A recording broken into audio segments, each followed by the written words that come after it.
Hello. So, I'm going to kind of talk about L's in Gaelic today. L's are definitely probably one of the hardest letters to I can't say to master because I'm sure I've not mastered them. So let's just say the hardest ones to get right.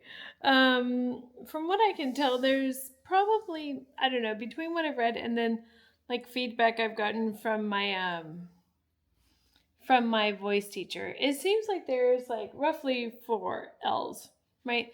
So your broad L, your slender L, your kind of weak L, which is a gift to all of us learners, and the the double L that really is what gives us an important diphthong.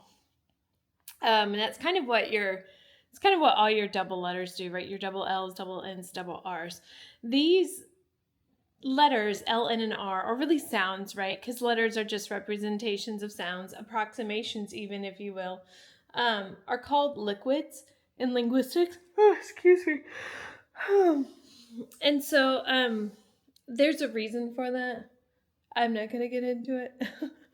Partially because I kind of don't remember why, but it also like just makes a lot of sense to me anyways. I did take like a linguistics class back when I was in college. And yeah, weirdly didn't continue on that path, even though I'm sure I would have enjoyed it. Oh, I'm so sorry. Anyways, so basically, broad L's, right? Um, the kind of the thing here for broad L's is um, you'll get some different ways of saying it, but I have heard least of the least amount of negative feedback from my song teacher when I have a rather relaxed tongue, and my the tip of the tongue um is lightly resting against the bottom of the teeth, right? And lion, law, law.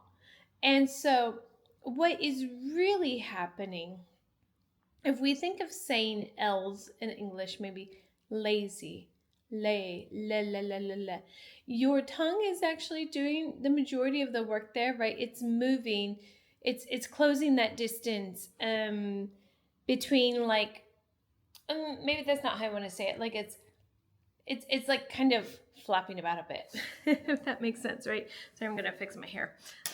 Anyways, so it's flapping about a bit, right? La la la la la. I mean, even if we just say la la la la la la, right? The tongue is tapping the roof of the mouth. But when I think about saying something like law, um, my tongue is like doing very little work, right? Law.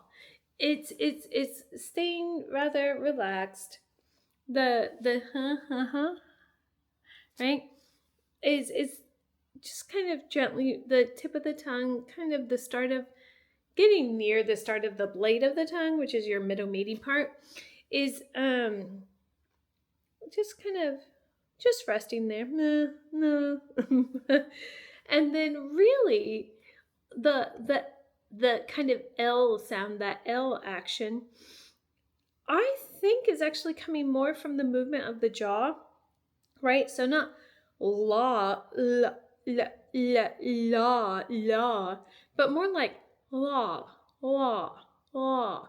So like when you are saying an A sound, ah, there is something, there's I think a little natural like pulse through the tongue, right? Ah, or or maybe a little bit less with those. But anyway, so wah, whoa, loo. No, that's not Gaelic at all. Strike that from the record. Lion. So it's kind of it is kind of touching the roof of the mouth, but it's not because the tongue is moving. It's more because my jaw is moving. Lion, la, la, rather than la la la la la. Because I can make an English L without moving my jaw, right? La la la la la la la la la la la la la la la la, or not moving it as much, but la, la. So that is kind of how I would explain the Gaelic broad L, right? La, la, la. Um, your jaw is doing most of the work there. So I think that is the best way I can think to explain that one. Slender L's are a bit trickier. Um, so basically, if you feel the inside of your mouth, right? Remember, we've got the roof, you've got the back of your teeth, and then you've got this kind of ridge thing, right? That's the alveolar ridge. And then you've got like your wider, bigger, flatter part. Well, not really flat. It's got that kind of dippy thing, the stalactite or stalagmite or whatever. And that is your hard palate. You know, what you commonly think of as the roof of your mouth, right? And then a little bit further back is the soft palate where that basically that piece of bone just kind of stops. And it's all like fleshy. So if I think of yeah, like in the word yeah, yeah. So what is happening? So basically, the tip of my tongue and the front part, more of the start again, getting close to the start of the blade of the tongue, is definitely pointed down now. It's definitely almost touching the bottom of my bottom teeth, right? And then by doing that, what happens is like, because it's more there's at least some more tension there than there is with the broad L. The middle of your tongue, the blade kind of naturally raises towards the roof of your mouth. And then if you put your tongue just in that position and you say the letter E, right? So I'm going to put my tongue in position and I'm going to say the letter E. E, E, E. Now, that is not right for what but it's just to give you a sense, right? So when you do that, you can feel E, E. You've got all this space that's open in the front, and it's the back of your tongue actually hitting the soft palate back here. E, E. What you want to do is change that point of contact to more towards the front of your mouth. Instead of E, it E, E, E. And so, E is really kind of pressing up against that hard palate towards the back of the alveolar ridge. E, E. Or actually, maybe even on the alveolar ridge. It's hard for me to really feel that distinction when I'm saying E, E, E. And yeah, no, I think I'm going to strike that from the record. We're going to say it's the alveolar ridge, right? E, E. And what that is causing to happen is, instead of when we're saying E, E, when we've got our tongue kind of tip pushing down, right, into, well, not with a ton of tension, but pushing down into the back of the bottom row of teeth, instead of that open space is getting closed and a new open space is actually opening up in the back, right? E, E. So what is this? How does this help us with the L? Well, the thing is that L doesn't really have an L flow through it. It's not Gilia, or what's another good example? Oh man, I should have thought of more double. This is the only one I can think of at the moment, so we're gonna just have to stick with it. But it's like Gilia, right? And so it's almost like you're like, like Gilia, right? Not because the Gilia kind of has your tongue rolling through, right? Where you're taking the E from the back and you're rolling Gilia. But that's not really right. Gilia, right? Gilia. You almost are starting to get a trilled R there, right? Oh my God, what do we call this? I've been working on this all. A rolled R. I've been trying to learn how to roll my R's for like 2 weeks now. I'm surprised I'm not saying no te relajes in my sleep. Anyways, so not really Gilia, right? Because that's that's a lot going on with the tongue there, and actually, in some ways, I might just kind of be inclined to say that Gaelic consonants seem to be a bit more lazy in that regard, and not in the negative connotation of lazy, but more like even in speech, and you'll find this being something that becomes more difficult. Well, not more difficult, hopefully easier, actually. I hope it becomes easier for me as you go along and you start speaking more, and then you speak, at a faster speed. Just as we do in English or any other language, you get like a lot of elision, and like sounds get swallowed, and there's you're cramming things together because you're not clearly enunciating every syllable and every word, right? And from what I can tell, like Gaelic really loves to go with the flow in that regard. So Gilia doesn't make sense. Rather, I find that Gilia. So again, it's about the movement of the jaw more than the tongue, I think. So this is the roof of your mouth. This is your tongue, right? So instead of Gilia, say Gi, right? Gi, and then change instead of the back of the tongue being up, Gi. I wonder if this makes sense, or if it's, well, whatever. Imagine your mouth in the position that makes sense for this to make sense, because I'm doing it. This is back and this is front. Anyways, not a visual person, so this is difficult for me. So anyways, gi, right, with the tip of your tongue pointing down, gi. Now change it so that when you say e, it's more the kind of that tongue blade, that middle-ish bit. It's really touching like the alveolar ridge and maybe a little bit of that hard palate. So it's gi, yeah, gi, yeah. And then just pull your jaw down. Gi, yeah, gi, yeah, gi, yeah. Keeping your tongue in position. And that's why you'll hear like this, in a lot of your slender continents, sure. I'm tired, sorry. In a lot of your slender consonants, you'll hear a slight y sound, right? It's not a fully pronounced Y or anything like that. It is simply the consequence of the tongue being peeled away from that position at the roof of the mouth, right? Gilya, yeah, yeah, yeah, yeah, gilya. Okay.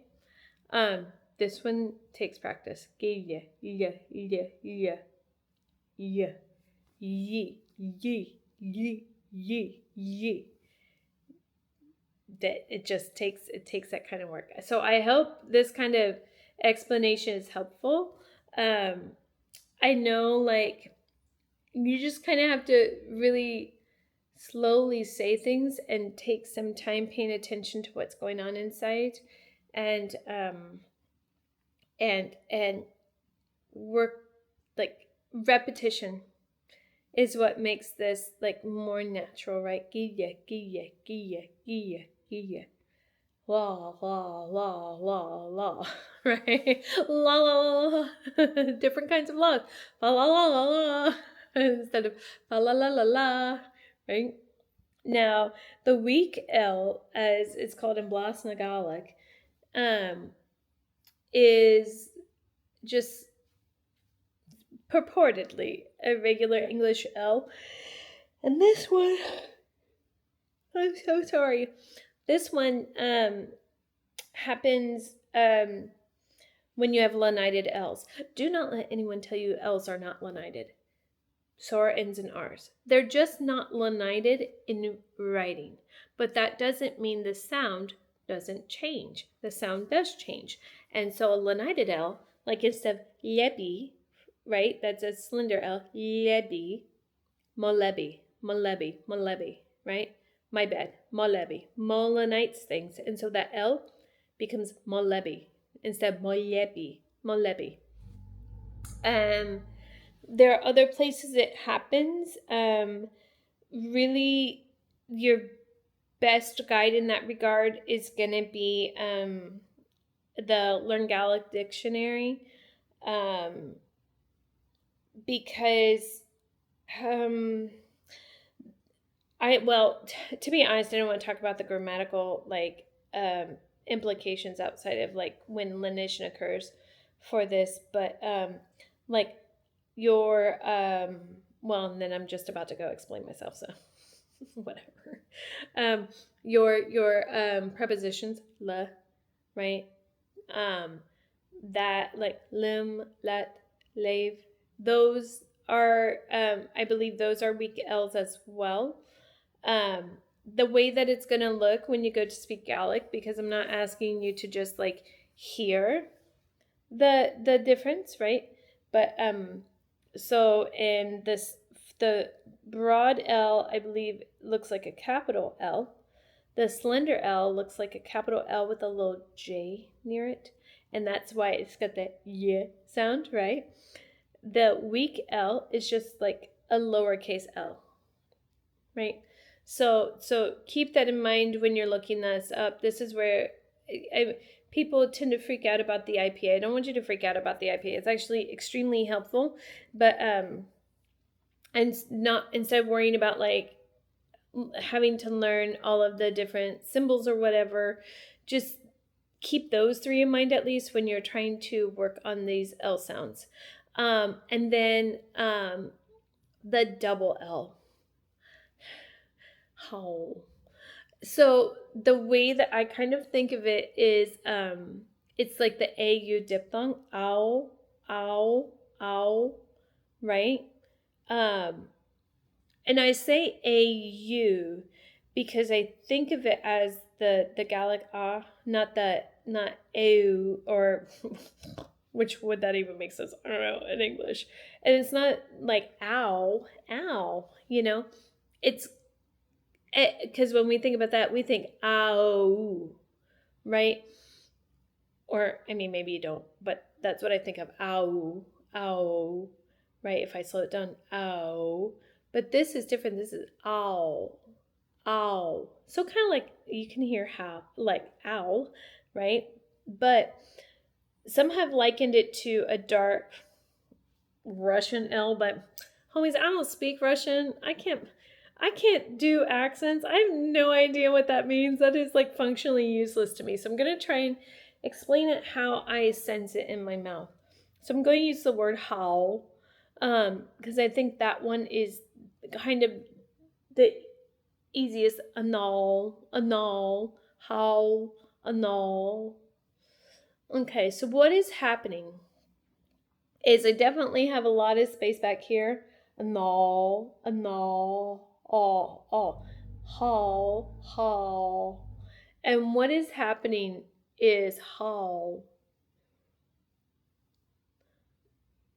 My tongue is definitely curling, right?